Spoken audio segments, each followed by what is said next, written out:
अमूल्या, आजी तुम्ही? मगाशी बघितलं तुला बाहेर दिवा लावताना. काय प्रार्थना केलीस? म्हणजे आलं माझ्या लक्षात.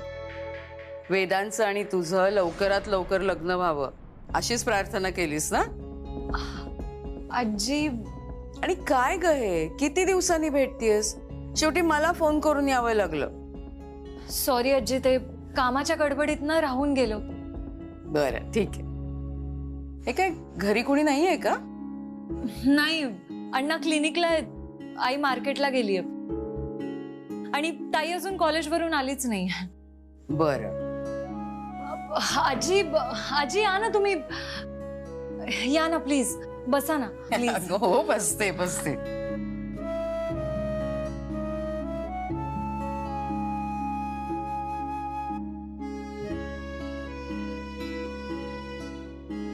मी पाणी आणते. अगं नको नको राहू दे, बस तू इथे.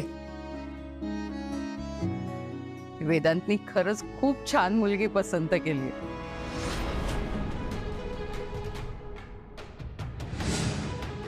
हेच तर आहेत आपले नवीन बोर्ड मेंबर. ही कंपनी उभी करायला मी तुला पैसे दिलेत. युनियनने ट्रक चढवले होते ना, तेही याला माहिती. याला हे सगळं कोण सांगतंय? पुरुषोत्तमला कंपनीची माहिती कोणी दिली? कदाचित मीच दिली असेल.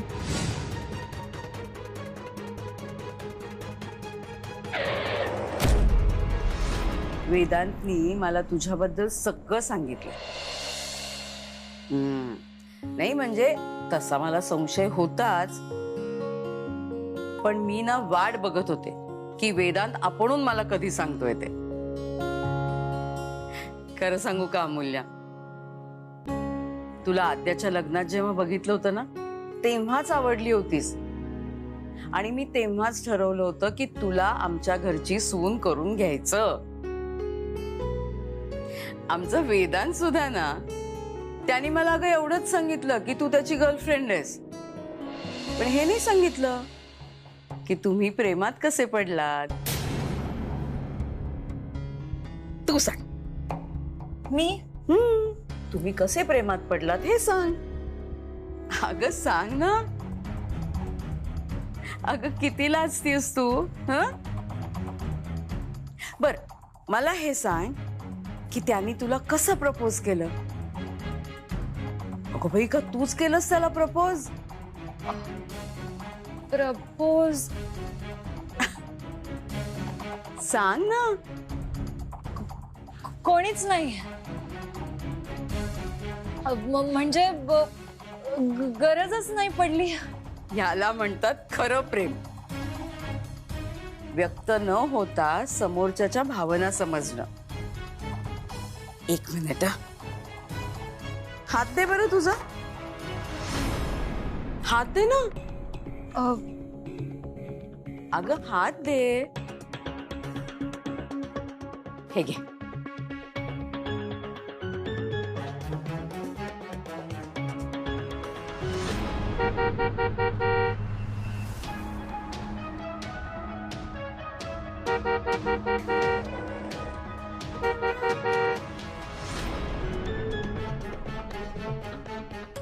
आजी हे नको.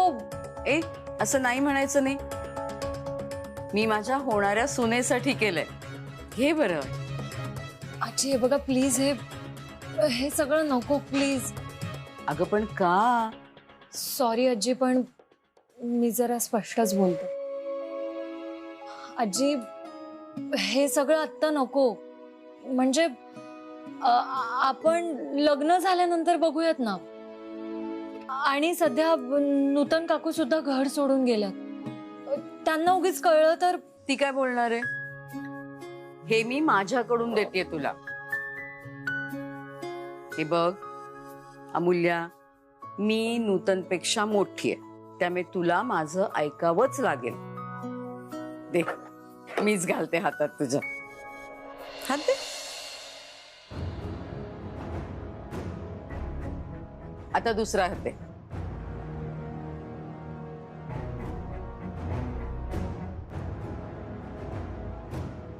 बघ किती छान दिसतायत, हो की नाही?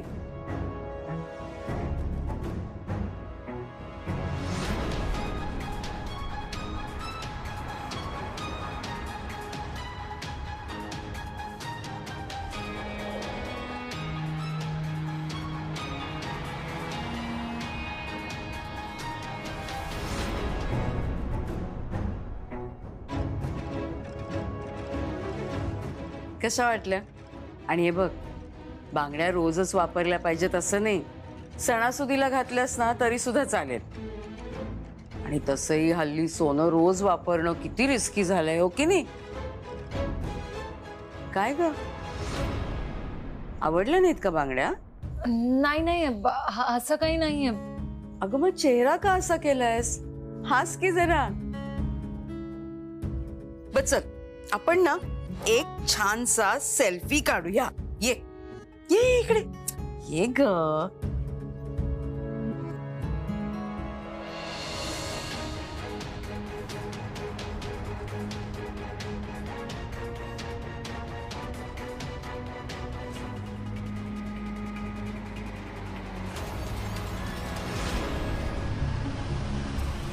काय नाव आहे? सौरभ. ओके साहेब.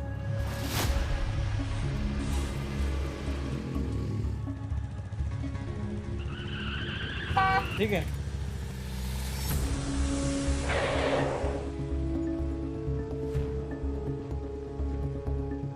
काच खाली घ्या.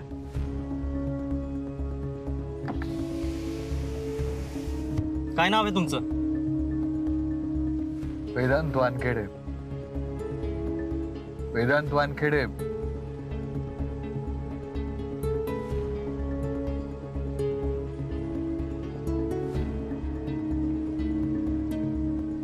दारू पिऊन गाडी चालवता का?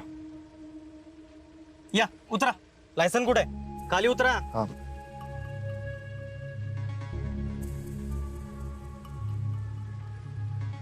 लायसन जमा करा साहेबांकडे. साहेब, साहेब, दारू पिऊन गाडी चालवत आहेत. उद्योगपती वेदांत वानखेडे ना? हा. काय साहेब, तुमच्यासारखी अशी मोठी मोठी माणसं जर कायदा तोडायला लागली तर शोभतं का तुम्हाला हे? उद्या सकाळी समजा पेपरात आलं, उद्योगपती वेदांत वानखेडे दारू पिऊन गाडी चालवतात, काय होईल? एक मिनिट.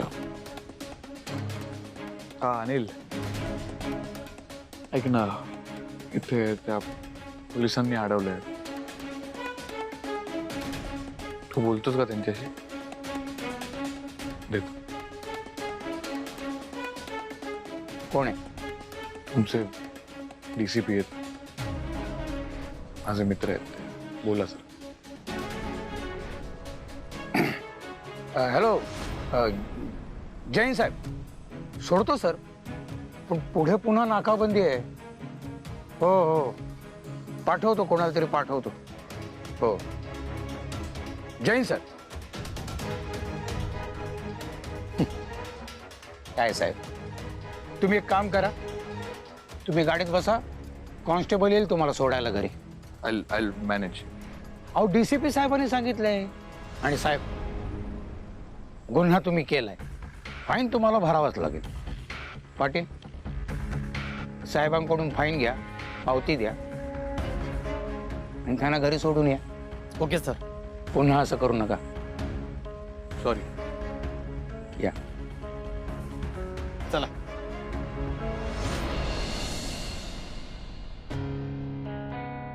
विक्रांत, आज इतका शांत शांत काय आहेस तू? नाही, काय नाही. आलं माझ्या लक्षात. आई घरात नाहीये म्हणून ना? अगं, माझा विश्वासच बसत नाहीये की आई घर सोडून गेलीये. आपला जरा तरी विचार करायला हवा होता ना तिने. तू नको काळजी करूस, येईल ती लवकर.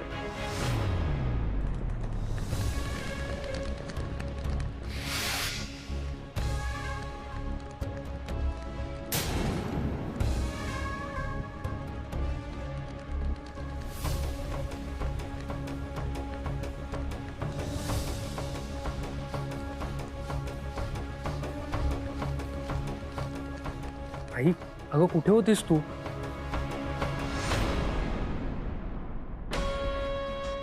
आली ना मुलांची आठवण?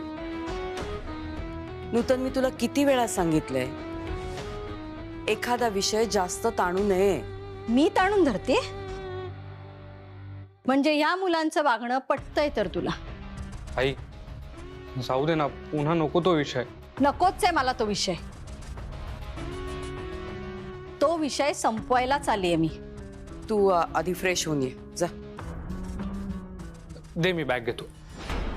काही गरज नाहीये.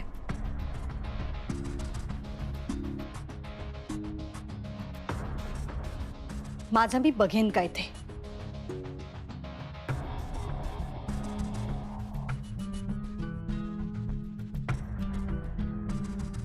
आजी, नको काळजी करूस, ती होईल शांत. दया आली, दया. दया येते. आर कुणाची? नूतन मॅडम का? साहेब साहेब कसं जमून राहिले तुम्हाला? हा, म्हणजे त्या दिवशी पैसे मिळत नव्हते, तुम्ही सांगितलं पैसे द्या, लगेच पैसे मिळाले. मग परत पैसे मिळवण्यासाठी आणखी पैसे घेतले. हा, किती रे सारखं पैसे पैसे पैसे करशील? पैशाच्या पलीकडे सुद्धा जग असतं, काही गोष्टी असतात.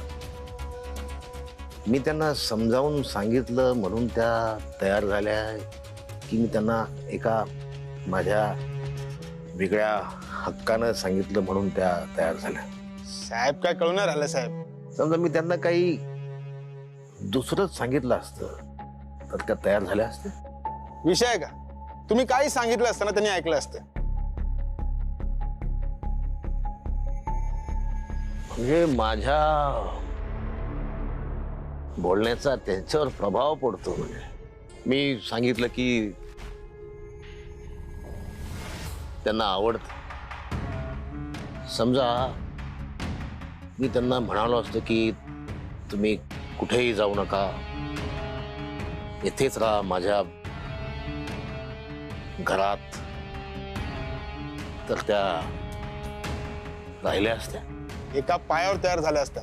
बॅग तर त्या घेऊनच आल्या होत्या ना साहेब.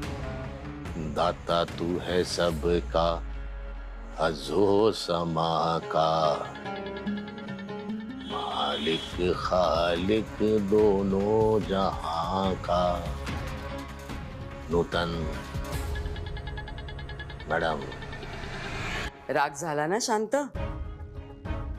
बरं झालं घरी परत आलीस ते. घरी येणार होतेच मी. माझंच घर आहे नाही का? आणि ज्यांना मी नकोशी झाली आहे ना त्यांनी घर सोडून जावं. नूतन,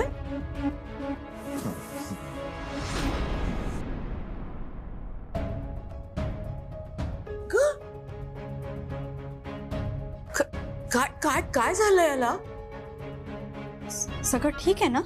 साहेबांना दारू पिऊन गाडी चालवताना पकडलं होतं. मोठ्या साहेबांनी घरी सोडायला सांगितलं होतं म्हणून घेऊन आलो होतो. थँक्यू. थँक्यू. येतो. दादा, तू ओकेस ना? पाणी आणू का? हा, मी एक मिनिट.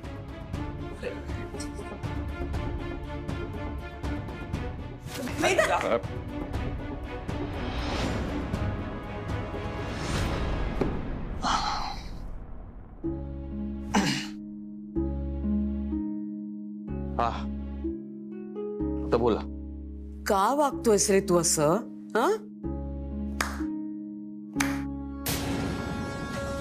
छान.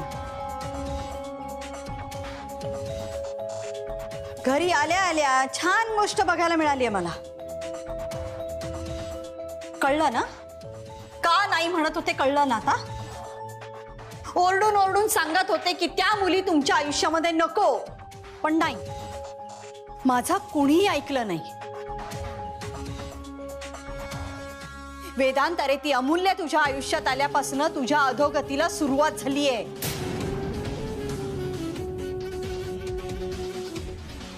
अगं या सगळ्यामध्ये त्या दोन मुलींचा काय दोष आहे नूतन? त्याच मुलींचा दोष आहे. विक्रांत त्या मूर्ख आरतीच्या नादाला लागला आणि त्यांनी आत्महत्येचा प्रयत्न केला. आणि वेदांत, तू त्या अमूल्याच्या प्रेमात पडला आणि दारू प्यायला लागलायस. बघितलंस तुझ्या नातवांचे प्रताप? आई आई आई मी ना अमूल्यमुळे दारू नाही प्यायला. ओके, तो पुरुषोत्तम ना माझ्या ऑफिसमध्ये येतो आणि माझ्या कामात डवळाडवळ करतो तो, आणि मग फ्रस्ट्रेट होतो मी, आणि त्यामुळे दारू प्यायलोय. कळलं? तू दारू प्यायल्यामुळे त्यांची ढवळाढवळ थांबणार नाहीये, उलट आता जास्त वाढणार आहे. आणि हे जे सगळं काही चाललंय ना, हे त्या अमूल्यामुळेच चाललंय. आई आई आई तू ना अमूल्याला मध्ये आणू नकोस. ती काळजी घेते माझी, आणि तिने समजावलंय मला. कळलं ना? वा, छान. म्हणजे तिने समजवलं म्हणून तू घरी आलास. तर मी घरी यायलाच नको होतं. त्या पुरुषोत्तमनी सांगितलं ना म्हणून मी घरी आली.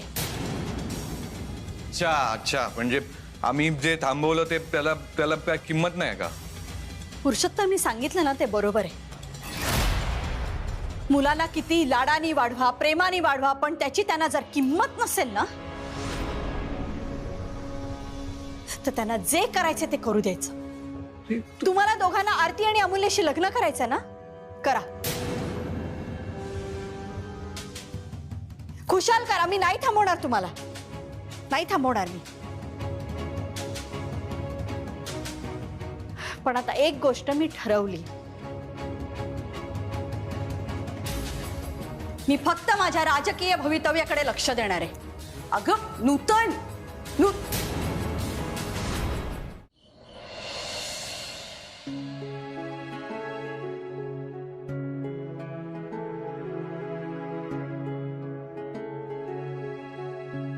मला कोणाशीच बोलायचं नाहीये, आणि मी काहीच ऐकण्याच्या मनस्थितीत नाहीये. So please. अरे पण मी आहे. हे बघ, तुझ्या मनात जे काही असेल ना ते बोलून टाक आणि मोकळा हो. असं कुढत नको रे राहूस.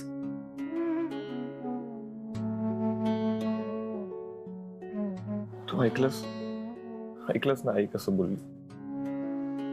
म्हणजे तिला मी थांबवलो ना घर सोडून जाण्यापासून, पण ती त्यासाठी परत नाही आली. पुरुषोत्तमने सांगितलं ना तिला म्हणून परत आली होती ती. अशी काय जादू केली का त्या पुरुषोत्तमने? म्हणजे नाही, त्याच ऐकते सगळं. ती त्याचं का ऐकते? त्याच्या प्रभावाखाली इतकी काय? हे न उलगडणारं कोड आहे. कळतच नाहीये मला खरंच.